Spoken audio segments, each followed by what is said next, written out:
Well, the backlash over Indiana's new religious freedom law continues. Despite state lawmakers working on a bill that is to clarify the controversial law, Connecticut has been the first state to boycott Indiana. Governor Dan Malloy signing an executive order on state-funded travel to the Hoosier State a short time ago. Here to weigh in on the outrage, Brett Ahrens, who wrote an article in Market Watch, which we found very interesting.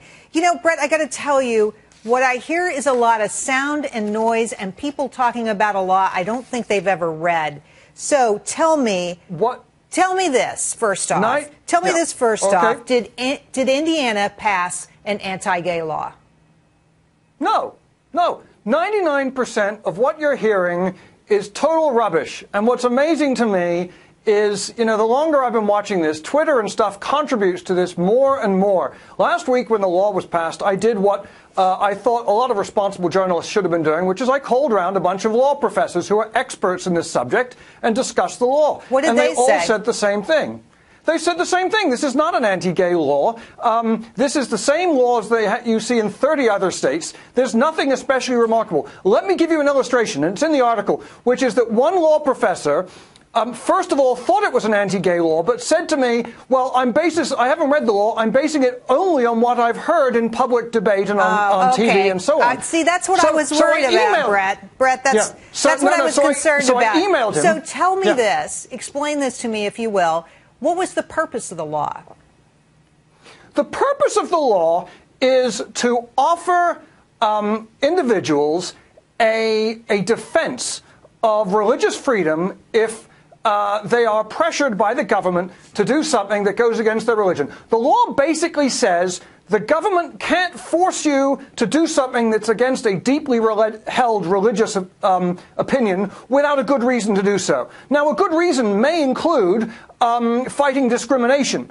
And in fact, in Washington State, which is I think the only place that's actually tested this with in a gay marriage, providing, in fact, it was a florist who was providing flowers for a gay wedding. The court sided with the gay couple and said you can't, the state has a legitimate interest in preventing discrimination. So the purpose is to say, look, the government can't force you to go against your religion without a good reason to do so. I mean, frankly, the really interesting question is not why 30 states have one on the books, but why 20 others don't. Okay, so let's show the map of states that have this kind of law on the books.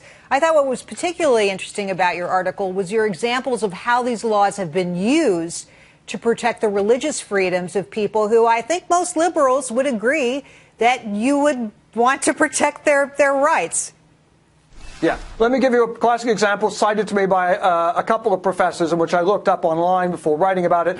A school in Texas had a short hair policy for boys. All the boys had to cut their hair short. One of the students was Native American, and he said, look, that's against my religion. My religion requires me to have long hair. The school says, we don't care. We have a short hair policy.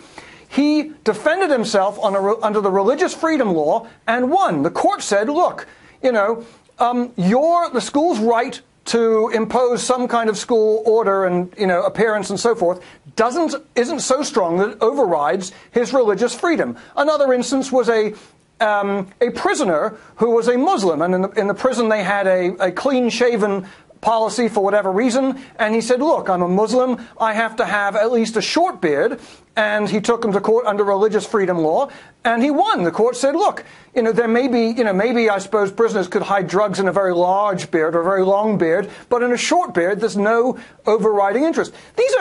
Look, ever since Plato, people have been debating personal freedom, my personal freedom against your personal freedom. Right. Quick question for you before you go. Quick question for you before you go.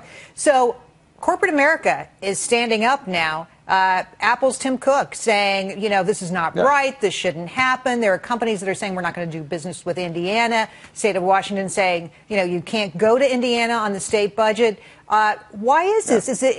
Are you saying it's just a complete misapprehension of what this law is all about? It is a cyber trance, I call it. Everyone has been hypnotized by Twitter to think that what's going on Twitter is real. People have bought into this, or they've jumped on the bandwagon, or they're afraid to stand up. The good news is this kind of nonsense blows itself out. 3 weeks from now, everyone will have completely forgotten about this, and they will be, outraged about Dolce & Gabbana again or something else. Well, thanks for coming on the show, It'll Brett. blow itself out. It's fascinating to me how these things start, but it also shows you the power of business. When Tim Cook says, this isn't right, now the state backing away and saying, we're going to change it. Thanks for coming on the show, Brett. Great to be here.